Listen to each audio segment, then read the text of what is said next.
За энэ улсын хөгжлийн төлөвлөгөөний 1 жилийн төлөвлөгөө гүйцэтгэлж тэр төлөвлөгөөнч тэр орж ирэхэд би нэг л юмыг одоо бас хэлтийн. Энэ нь болохоор 1 жилийн одоо юм төлөвлөгөө гаргахаа хэдүүлээ болцгоё. 5 жилийн төлөвлөлт гэж байгаад тэгээ түүнийхээ дагуу тухайн жил бүрийнхээ төсвөө одоо тухайн жилийнх нь одоо төлөвлөгөө гэж үзээд явъя гэсэн ийм саналыг гаргаад байдаг. Ер нь улс орнууд манай улс ч гэсэн төлөвлөгөөний комисс 5 жилийн төлөвлөгөө гаргаад бусад улс орнууд ч 5 жилийн төлөвлөгөөгөө дагаал явдаг шүү дээ. Жил болгон төлөвлөгөөгөө өөрчлөөд идэг. Тэгээд тэр нь ердөөсөө төсөвтөөгөө ч уялддаггүй ийм одоо сонин орчинтой бид нар ингээл дандаа л цагаа дэмий өрсөн дандаа л ингээд нэг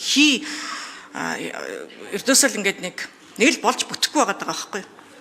25 оны жилийн төлөвлөгөөний биелэлтийг одоо манай аудитын газар бас гаргахад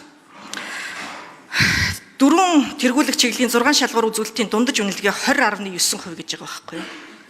Тэгэхээр харахгүй шүү дээ. Нэгдүгээр засгийн газраас оруулж ирсэн төсвийн одоо энэ төлөвлөгөөг нь бүр танигдахгүй болтол нь гишүүд зарчмын зөрүүтэй санал гаргаад баахан одоо төсөл хөтөлбөр оруулцдаг. Яагаад тэгэхээр одоо төсөвтөөгөө бас андуураад идэг байхгүй. Тэгээд одоо хавар нь нэг төлөвлөгөө гаргаад намар нь болохоор төсөв гэж бас шал тусдаа ондоо юм гаргаад төлөвлөгөөнд нь орсон одоо үзүүлэлтүүдийн 60% одоо санхүүжилтийн ердөөсө тавьж өгдөггүй. Тэгэл байнгын өөрчлөгдөд байдаг. Энд чинь утгагүй байгаа байхгүй да. 5 жилийн төлөвлөгөөнд нийцүүлээд жилийнхаа төсөв батлаад явах нь өөрөө одоо зүүн хэрэг баймаар юм. Тэгээ одоо энэ төлөвлөгөөгийн та бүхэнд ингээд бүр ингээд уншихлаа бас хөрхөө инээдтэй. Хэвээ уучлаарай.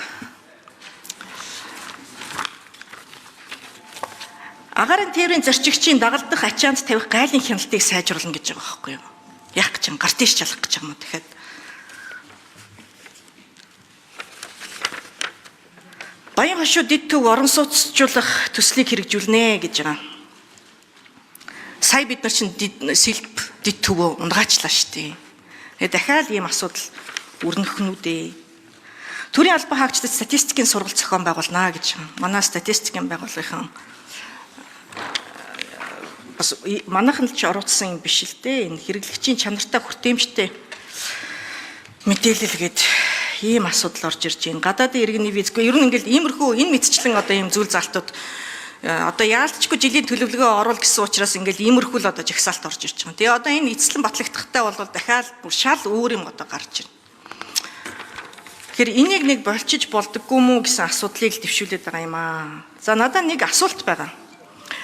Энэ төрийн албан хаагчийн албан тушаалын цалингийн зөрүүг арилгах, цалин үлсний бүтцийг оновчтой болгох, төрийн албаны бүтцийг шинчлэх гэсэн ийм одоо үг өгүүлбэрийн ард яг юу нуугдаж байна вэ гэдгийг нэг бас хэлээд өгөөч гэсэн ийм л одоо асуулт нь бол тэр санал нь бол одоо 1 жилийн төлөвлөгөө гэж өөрсдөө хуурхаа болж одоо энэ ийм олон төрийн албан хаагчдын одоо цаг завыг бас үрхээ болж жинхэнэ хийх ёстой ажлыг одоо бас хийлгмээр байгаа байхгүй юу.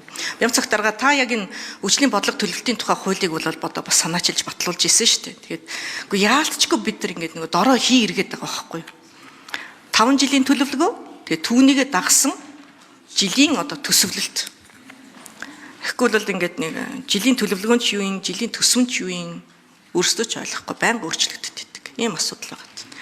Төрийн албатай холбоотой асуултанд хариулт авъя. Ариун цай гишүүний асуултанд хариулъя. Гэрүүл хөдөлмөр нийгмийн хамгааллын яамны газрын дарга Альмаа хариулж байна. За 27 оны тухайд төрийн албан хаагчдын цалин хөлсний одоо бүтэц за тогтолцоотой холбоотой бас зарчмын өөрчлөлтүүдэд оруулах ийм зорилго тавьж ажиллаж байгаа. За одоогийн байдлаар салбарын 35% төрийн албан хаагчдын цалин хөлс нийгмийн баталгааны асуудлыг бас харилцсан одоо адилгүй ялгаатай байдлаар зохицуулдаг ийм нөхцөл байдал бол бас байгаа гэдгийг ариун цайсаа бас мэдж байгаа. За энэтэй холбоотойгоор за адил албан тушаал ижил цалин хөлс олгох одоо энэ үндсэн цалин хөлсийн тогтолцоо бас алдагдах. За салбар хоорондын ажил хүчний шилжих хөдөлгөөн нэмэгдэх. За зарим салбарт одоо цалин багтаа байж байгаа салбарт ажил хүчний дутагдлалд орох ийм сөрөг үр дагаврууд бас гараад байгаа маа. Энтэй холбоотойгоор цалин хөлснийхаа тогтолцоогоо сайжруулах, хууль эрхцэн орчныг одоо нэгдсэн цалингийн бодлогын түвшинд хүргэх. За тэгээд одоо цалин хөлс ангил зэрэглэлийн асуудлыг нэгтгэж авч үзье гэсэн ийм агуулгаар. За энэ үндсэн хуулийн зарчим үндсэн хуулинд орсон өөрчлөлт. Үндсэн хуулийг бид биелүүлж хэрэгжүүлэх учиртай. Тэгээд бид нар сая 25 оны жилийн эцээр 26-аас 30 онд Монгол улс нийгмийн эзэн хөгжүүлэх 5 жилийн хөтөлбөрөөр баталсан. Энэ хөтөлбөрийг энэ 5 жил улс төрийн бүгд намууд хэрэгжүүлэхин төлөө ажиллана. Улсын их хурлын сонгуул болон ерөнхийлөгчийн сонгуул дэвшиж байгаа л нэр дэвшиж улс төрийн нам энд Монгол улсыг хөгжүүлэх 5 жилийн үндсэн хөтөлбөрийг хэрэгжүүлэхин төлөө ухаан санаагаа арга ухаанаа оролдуулна. Тэрнээс энэ хөтөлбөр тусаагүй өөр хөтөлбөрийг хэрэгжүүлэх санал болгосон улс төрийн нам нэр дэвшижээ сонгуулиас хасдаг бол ийм хатуу зохицуулттай болсон. Энэ юу вэ гэвэл төрийн бодлого урт хугацаанд доктортой улс төрөөс ангид улс төрчгүйгээр хэрэгжих ийм гол суурийг хангаж байгаа юм төрийн бодлого.